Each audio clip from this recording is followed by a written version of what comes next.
Саламатсыздар ма? Бүгінгі Ұлы Дала мөлтек ауданында болған тұрғындардың наразылығы бойынша айтатыным, ол тұрғын үй 2021 жылы 30 шілде күні пайдалануға қабылданды. Тараз қаласы әкімдігінің құрылыс бөлімі тапсырыс беруші болып табылады. Оны құрылысын жүргізген мердігер мекеме Бірлік сервис компания, техникалық қадағалаушы жоба құрылыс орталығы және де авторлық қадағалаушы табыс жоба.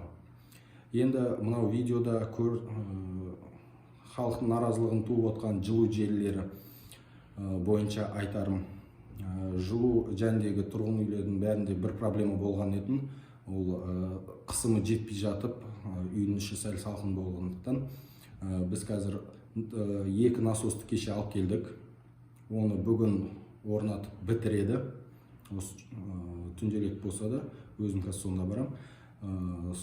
Одан басқа видеода көрсетілген кемшіліктер үйдегі бір жері қабырғалар трещинасы бар, жарықшақтар бар. Оның бәрін мердігер мекеме өкілдері 2 апта ішінде әр пәтердің ішіне кіріп, бәрін түзетіп беретін болады. Яғни қай мерзімге дейін бітіреміз деп отырсыздар?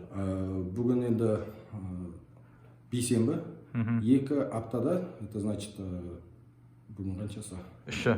Бүгін 3-і, 15-не дейін бітіріп береміз.